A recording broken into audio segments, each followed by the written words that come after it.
Bismillahirrahmanirrahim. Assalamualaikum warahmatullahi wabarakatuh. Perkenalkan, nama saya Halma Fendriana dengan NPM 2203050152 dari kelas 4C, Program Studi Pendidikan Guru Sekolah Dasar. Pada kesempatan kali ini saya akan membahas mengenai capaian pembelajaran berhitung fase A, yaitu pada kelas 1 dan kelas 2 SD. Pada capaian pembelajaran ini terdapat capaian umum dan capaian per elemen. Pada capaian per elemen ini terdapat bilangan, kemudian aljabar dan pengukuran, kemudian geometri, dan yang terakhir adalah analisis data dan peluang. Saya akan membahas satu persatu dimulai dari capaian umum terlebih dahulu. Nah, pada capaian umum ini, di akhir fase A, peserta didik dapat menunjukkan pemahaman dan memiliki intuisi bilangan nomor sensei pada bilangan cacah sampai 100, termasuk menyusun dan mengurai bilangan. Peserta didik dapat melakukan operasi penjumlahan dan pengurangan pada bilangan cacah sampai 20, dan dapat memahami pecahan setengah dan seperempat. Peserta didik dapat mengenali, meniru, dan melanjutkan pola. Mereka dapat membandingkan dan mengestimasi panjang, berat, dan durasi waktu. Mereka dapat mengenal berbagai bangun datar dan bangun ruang, serta dapat menyusun dan mengurai bangun datar. Serta peserta didik dapat menentukan posisi benda terhadap benda lain. Peserta didik dapat mengurutkan, menyortir, mengelompokkan, membandingkan, dan menyajikan data menggunakan turus dan piktogram. Baik, pada capaian umum ini peserta didik diharapkan dapat menunjukkan pemahamannya dan memiliki intuisi bilangan atau pemikiran fleksibel atau pemikiran spontannya, pemikiran cepatnya terhadap bilangan cacah sampai 100.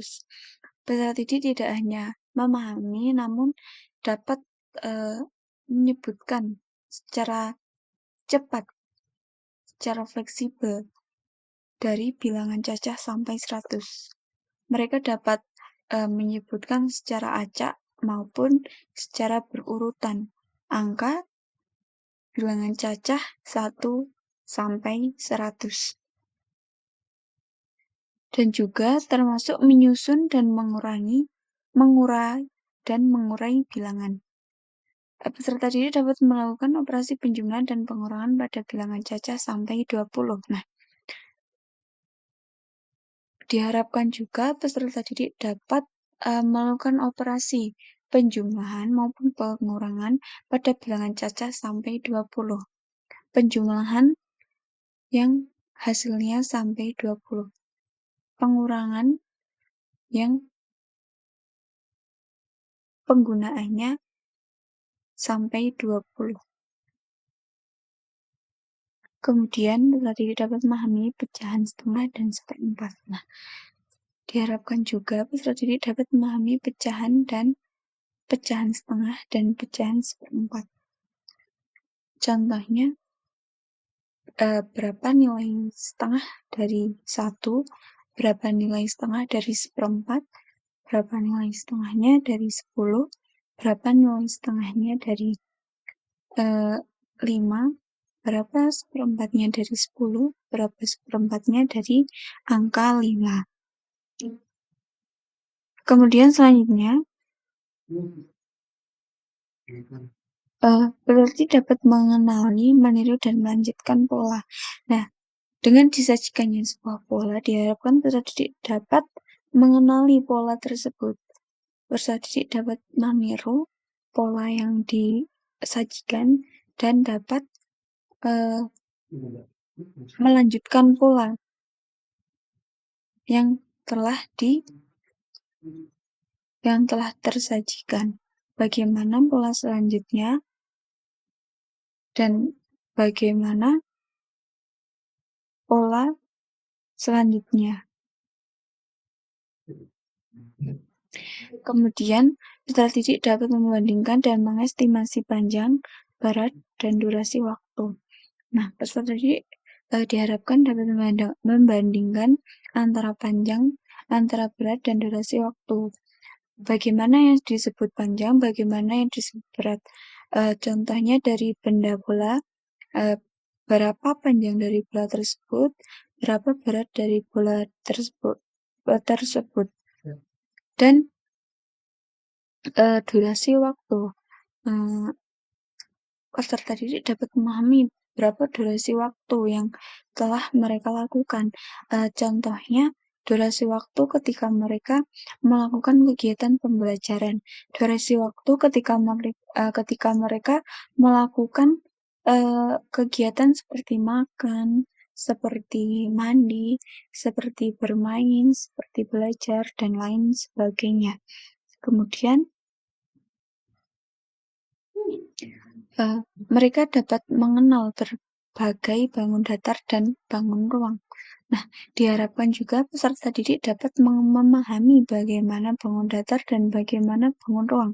Peserta didik dapat membandingkan seperti apa yang bangun datar dan seperti apa yang bangun ruang. Peserta didik dapat uh, menyebutkan perbedaan dan dapat memahami perbedaan antara bangun datar dan bangun ruang. Contoh dari bangun datarnya yaitu adalah seperti persegi panjang, lingkaran, segitiga, jajar ginjang, belah ketupat, layang-layang, trapesium, segi 5 atau pentagon, dan segi 6 atau heksagon, dan segi dan uh, bangun datar lainnya. Kemudian yang bangun ruang itu seperti kubus, balok, prisma, limas, tabung, kerucut, bola, dan lain sebagainya. Serta peserta didik dapat menyusun dan mengurai bangun datar. Nah, dari pembelajaran bangun datar, peserta didik diharapkan dapat menyusun sebuah bangun datar. Kemudian, peserta didik dapat menentukan posisi benda terhadap benda lain. Sebagai contohnya yaitu meja dan kursi yang ternyata mereka berdampingan, yang berada di depan dan di belakang. Nah, dari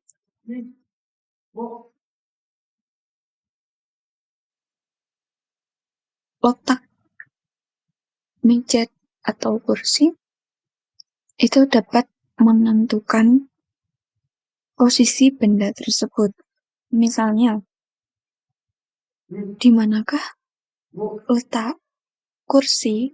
Nah, itu dapat dilihat bahwa kursi berada di belakang si meja, dan di manakah letak si meja, dan ternyata si meja itu berada di depan si kursi.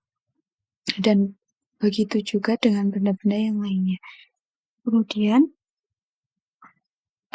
peserta didik dapat mengurutkan, menyortir, mengelompokkan, membandingkan, dan menyajikan data menggunakan turus dan piklogram. Nah, diharapkan peserta didik dapat menyajikan dalam bentuk tabel dari suatu jumlah dan suatu perbandingan benda yang mereka ketahui. Contohnya, misal dari jumlah meja, dari jumlah kursi, dari jumlah jam, dari jumlah papan tulis. Nah, mereka peserta didik dapat mengelompokkannya berapa jumlahnya, dan mereka dapat menuliskannya serta dapat mendatakannya dalam sebuah bentuk data atau diagram.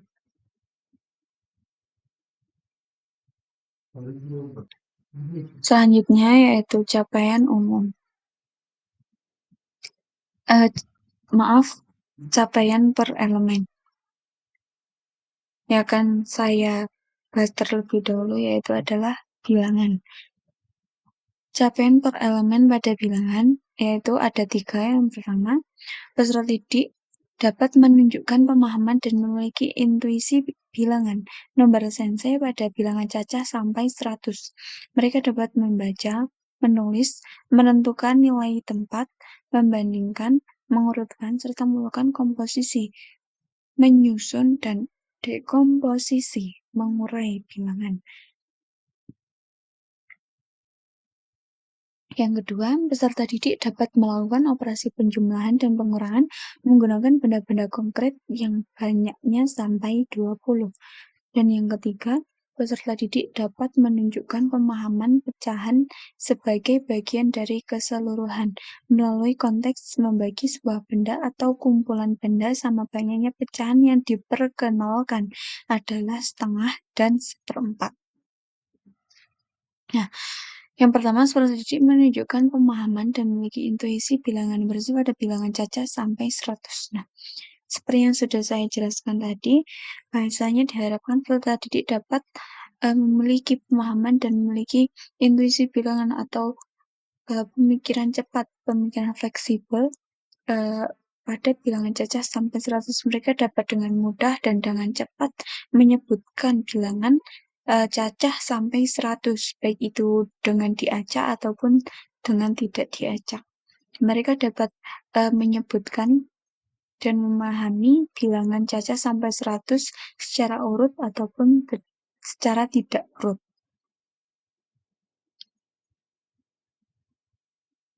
Kemudian yang kedua, peserta didik dapat melakukan operasi penjumlahan dan pengurangan menggunakan benda-benda konkret yang banyaknya sampai 20. Dengan menggunakan benda konkret, diharapkan siswa dapat melakukan operasi penjumlahan maupun pengurangan sampai dengan 20. Sebagai contohnya, dengan menggunakan benda apel, dengan buah apel. Bagaimana operasi penjumlahan jika 10 buah apel ditambah dengan 5 buah apel? Berapa jumlah buah apel yang akan didapatkan? Dan sebagai contoh yang lain, berapa 15 buah apel jika dikurangi dengan 3 jumlah buah apel? Berapa buah apel yang akan tersisa dan bagaimana operasi pengurangan yang akan dilakukan sehingga dapat menemukan jawaban yang benar. Kemudian yang terakhir, peserta didik dapat menunjukkan pemahaman pecahan sebagai bagian dari keseluruhan, mulai konteks membagi sebuah benda atau kumpulan benda sama banyak. Seperti yang sudah saya jelaskan tadi, bahwasanya diharapkan peserta didik memahami dan dapat memahami pecahan, yaitu pecahan setengah dan seperempat. Ya, seperti tadi contohnya, berapa setengahnya dari angka 1, berapa setengahnya dari angka 10, berapa setengahnya dari angka 5, berapa seperempatnya dari angka 1, dan lain sebagainya. Kemudian selanjutnya yaitu aljabar. Peserta didik dapat menunjukkan pemahaman makna simbol matematika sama dengan dalam suatu kalimat matematika yang terkait dengan penjumlahan dan pengurangan bilangan cacah sampai 20 menggunakan gambar.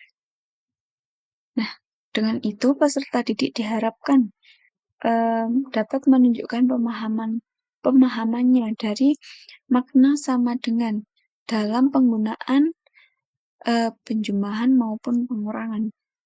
Makna sama dengan dalam kalimat matematika penjumlahan dan makna sama dengan dalam kalimat matematika pengurangan. Berapa tambah berapa dengan hasil sama dengan dan bagaimana maksud yang ditunjukkan dari simbol sama dengan tersebut. Diharapkan peserta didik dapat memahaminya. Kemudian yang kedua, pengukuran. Peserta didik dapat membandingkan panjang dan berat benda secara langsung dan membandingkan durasi waktu. Mereka dapat mengukur dan mengestimasi panjang benda menggunakan satuan tidak baku. Peserta didik dapat membandingkan panjang dan berat benda secara langsung. Dari contoh sebuah benda, peserta didik dapat membandingkan antara panjang dan berat, bagaimana yang panjang dan bagaimana yang disebut berat. Sebagai contoh bendanya yaitu sepatu. Dari contoh sepatu itu, dalam satu waktu siswa dapat membandingkan bagaimana panjang dari sepatu tersebut dan bagaimana berapa berat dari benda sepatu tersebut. Kemudian peserta didik dapat membandingkan durasi waktu. Seperti yang sudah saya jelaskan tadi juga, peserta didik diharapkan dapat memahami durasi waktu yang tengah dilakukan. Seperti contoh, durasi waktu ketika dia belajar, durasi waktu ketika dia sarapan. Peserta didik dapat membandingkan durasi waktu. Dari durasi waktu belajar dan dari durasi waktu peserta didik makan, berapa durasi yang dapat mereka bandingkan? Berapa durasi waktu ketika dia belajar dan berapa durasi waktu ketika dia makan. Dan dari kedua durasi waktu tersebut diharapkan peserta didik dapat membandingkannya. Mana yang lebih lama, mana yang lebih sebentar, dan mana durasi waktu yang belajar, dan mana durasi waktu ketika dia makan. Selanjutnya, mereka dapat mengukur dan mengestimasi panjang benda menggunakan satuan tidak baku. Contoh menggunakan satuan tidak baku yaitu dengan jengkal atau dengan satu jengkal jari. Mengukur panjang benda bisa dapat menggunakan satu jengkal tersebut. Kemudian yang selanjutnya yaitu geometri. Peserta didik dapat mengenal berbagai bangun datar seperti segitiga, segi empat, segi banyak, dan lingkaran, dan bangun ruang seperti balok, kubus, kerucut, dan bola. Mereka dapat melakukan komposisi, penyusunan, dan dekomposisi penguraian suatu bangun datar segitiga, segi empat, dan segi banyak. Mereka juga dapat menentukan posisi benda terhadap benda lain. Seperti yang sudah saya jelaskan tadi di awal, bahwasanya diharapkan peserta didik dapat mengenal berbagai bangun datar, yaitu segitiga, segi empat, persegi panjang, dan bangun ruang seperti balok, kubus, kerucut, dan bola. Mereka dapat membandingkan antara bangun datar dan bangun ruang, dapat menyebutkan perbandingan antara bangun datar dan bangun ruang, dan dapat menyebutkan perbandingan antara bangun datar dan bangun ruang. Dan peserta didik diharapkan dapat melakukan penyusunan dan penguraian daripada bangun datar tersebut. Kemudian peserta didik juga dapat menentukan posisi benda terhadap benda lain. Seperti contohnya jam dan figura. Apabila keduanya, jam dan figura, berdampingan dan di kanan dan di kiri, maka dapat disimpulkan bahwasanya figura ada di sebelah kanannya jam dan jam ada di sebelah kirinya figura. Begitupun dengan benda-benda yang lainnya. Kemudian yang terakhir adalah analisis data dan peluang. Peserta didik dapat mengurutkan, menyortir, mengelompokkan, membandingkan, dan menyajikan data dari banyak benda dengan menggunakan tulis dan piktogram paling banyak 4 kategori. Seperti yang sudah saya jelaskan di awal, diharapkan peserta didik dapat mengelompokkan dan dapat menyajikan dalam data dengan paling banyak 4 kategori dijadikan dalam satu data. Contohnya pada benda meja, kursi, jam, dan penghapus. Nah, dari keempat benda tersebut ada berapa, itu dapat disajikan dalam data. Contohnya dapat dituliskan nama benda tersebut, nama benda-bendanya terlebih dahulu, kemudian baru jumlah kategorinya ada berapa, kemudian itu baru ditulis jumlah kategorinya. Atau contoh lainnya dengan jumlah buku yang dimiliki oleh setiap teman di kelas. Nah, peserta didik diharapkan dapat menyajikan dalam sebuah data berapa jumlah buku yang dimiliki teman-teman kelas. Contohnya buku yang dimiliki oleh Rio ada 5, buku yang dimiliki oleh Nia ada 7, dan buku yang dimiliki oleh Naya ada 10. Nah, dari nama dan jumlah buku diharapkan peserta didik dapat menyajikannya dalam sebuah data. Sekian materi dari capaian pembelajaran berhitung fase A, yaitu di kelas 1 dan kelas 2 sekolah dasar. Mungkin sekian materi yang dapat saya sampaikan, kurang lebihnya saya mohon maaf. Akhirul kalam, wassalamualaikum warahmatullahi wabarakatuh.